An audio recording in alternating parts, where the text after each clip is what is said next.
মোদিজি সেই 2014 সাল থেকে যেভাবে এক টানা জয়লাভ করে যাচ্ছে, ভারতবর্ষের প্রায় সমস্ত রাজ্যই জয়লাভ করে নিয়েছে। প্রায় 21 থেকে 22টি রাজ্যে বিজেপির জয়ধ্বজা উড়ছে, কিন্তু পশ্চিমবঙ্গে উনি কোনো কিছুই করতে পারছিলেন না, দাঁত ফোটাতে পারছিলেন না।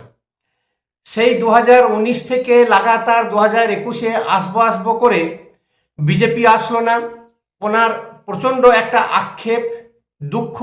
উনি যেভাবে উঠে পড়ে দম লাগিয়ে যাকে বলে পশ্চিমবঙ্গ জয় করেছেন এই 2026-এ, শ্রেষ্ঠ এবং প্রথম অবদান কিন্তু নরেন্দ্র মোদীর। এবং শুধু তাই নয়, পশ্চিমবঙ্গের আপামর জনতা, হিন্দু জাতি, বিশেষ করে পশ্চিমবঙ্গের যত মহিলা মাতৃশক্তি আছে, দুহাত ভরে মোদীকে ভোট দিয়ে জিতিয়ে নিয়ে এসেছেন। তারা বুঝতে পেরেছেন বা জেনেছেন যে মোদী হচ্ছে একমাত্র মানুষ যিনি কথা দিয়ে কথা রাখেন। এবং পশ্চিমবঙ্গে হিন্দুদের যে একটা হোমল্যান্ড, সেই হোমল্যান্ড যে হাতছাড়া হতে যাচ্ছিল, তার জন্য মোদীকে কিন্তু জিতিয়ে নিয়ে আসা বা মোদীকে প্রচুর ভোট দিয়ে বিজেপিকে জয়লাভ করানো এবং মোদীকে একটা গিফট দেওয়া। পশ্চিমবঙ্গ যে হাতছাড়া হয়েই যাচ্ছিল, জিহাদি জামাতি গোষ্ঠী, বাংলাদেশি যত সন্ত্রাসী গোষ্ঠীর কাছে মমতা ব্যানার্জি নিজেকে আত্মসমর্পণ করে দিয়েছিলেন। এবং টোটাল জিনিসটাই ভারতের যা যা কিছু আছে সরকারি সমস্ত কিছু উনি মুছে ফেলতে চেয়েছিলেন। সবথেকে বড় কথা, পশ্চিমবঙ্গের যেটা সবথেকে গর্ব ছিল শিক্ষা, সংস্কৃতি, কালচার, সেইটাকে মিক্সিতে ভরে উনি গ্রাইন্ডিং করে পাউডার বানিয়ে দিয়েছেন। সেই শিক্ষা দীক্ষা আজকে উচ্চশিক্ষার জন্য আমাদের ছেলে মেয়েদেরকে বিভিন্ন রাজ্যে চলে যেতে হচ্ছে। চাকরি বাকরি তো নেই, ইন্ডাস্ট্রি তো টোটালি বন্ধই করে দিয়েছে। এই নানান দিক দিয়ে চিন্তাভাবনা করে ভারতের পশ্চিমবঙ্গের যত মানুষ আছে, মহিলা সম্প্রদায়, মাতৃশক্তি থেকে শুরু করে আপামর জনতা, মোদীকে দুহাত ভরে ভোট দিয়ে জিতিয়ে নিয়ে এসেছেন। এই মোদীকে একটা রিটার্ন গিফট দেওয়া এবং মোদী যে যা যা কাজ করবেন বলেছিলেন, শুভেন্দু অধিকারী অলরেডি শুরু করে দিয়েছেন। এই সবে 10-12 দিনের মধ্যে প্রচুর কাজ কিন্তু দ্রুততার সঙ্গে উনি করছেন। আপনাদেরকে দুটো ফটো দেখাবো। এই ফটো দেখে আপনারা চিনতে পারবেন বা বুঝতে পারবেন যে এইগুলো কিসের, কারা করছে। ঠিক এরকম করে হাত দিয়ে কারা প্রার্থনা করে। আর এই যে প্রার্থনা, এটা যা তা জায়গাতে হচ্ছে না, এটা একটা ক্যাম্পাসে হচ্ছে। সেটা করছে যাদবপুর ইউনিভার্সিটি ক্যাম্পাসের মধ্যে। আমরা জানি যে যাদবপুর আমাদের শুধু পশ্চিমবঙ্গে নয়, ভারতবর্ষের একটা গর্ব। যাদবপুর ইউনিভার্সিটি থেকে প্রচুর ট্যালেন্ট, প্রচুর স্কলার, সায়েন্টিস্ট বেরিয়েছে। এই যাদবপুর ইউনিভার্সিটিটাকে বামপন্থী যত মানুষ আছে, সিপিএম, নকশাল থেকে শুরু করে প্রত্যেকেই এটা বামগড় বা বামপন্থীদের একটা দুর্গ বলে সবাই আমরা জানি।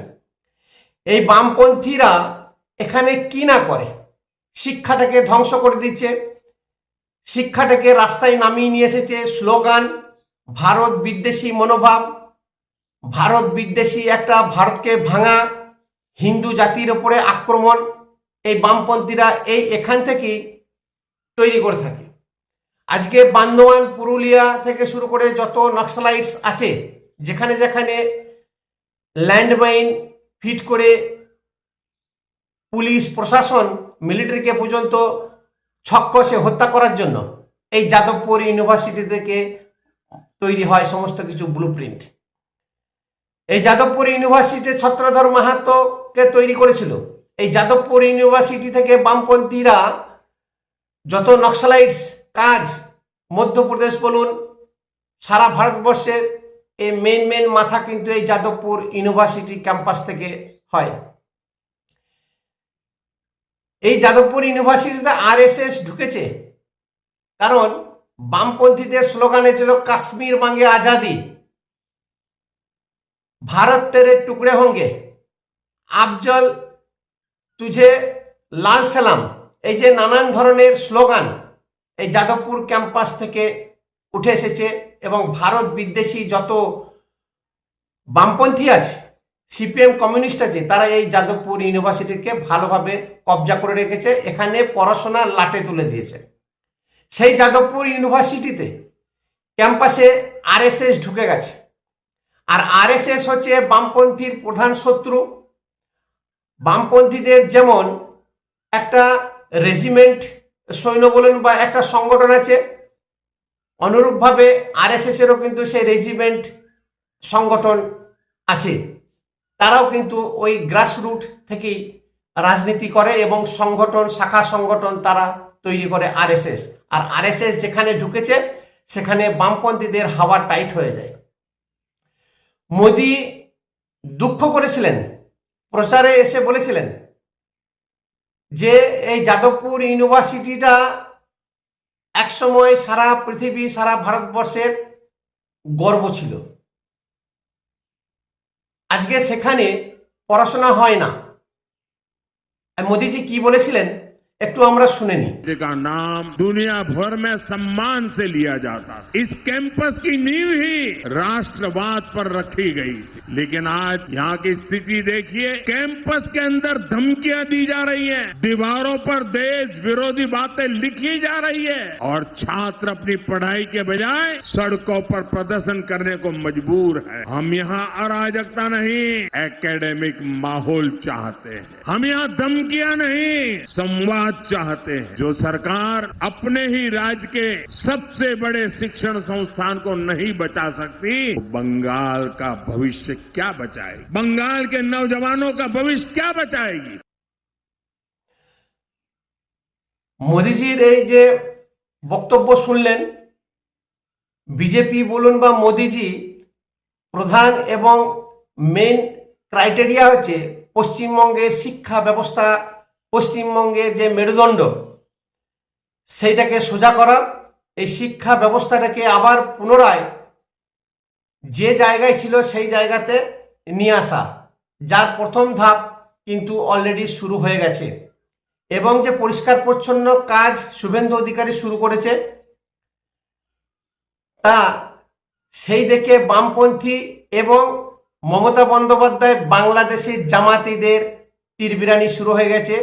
পশ্চিমবঙ্গে বিজেপি সরকার করেছে, যত দুঃখ যত জ্বলন বাংলাদেশি যত জামাত গোষ্ঠী আছে, মুসলিম গোষ্ঠী হচ্ছে তাদের যে মনোবাঞ্ছা, যে ইচ্ছা, সেই ইচ্ছাতে জল ঢেলে দিয়েছে নরেন্দ্র মোদী, এখানকার বিজেপি সরকার, এবং শুভেন্দু অধিকারী ঠিক সেই পথেই কিন্তু হাঁটছে।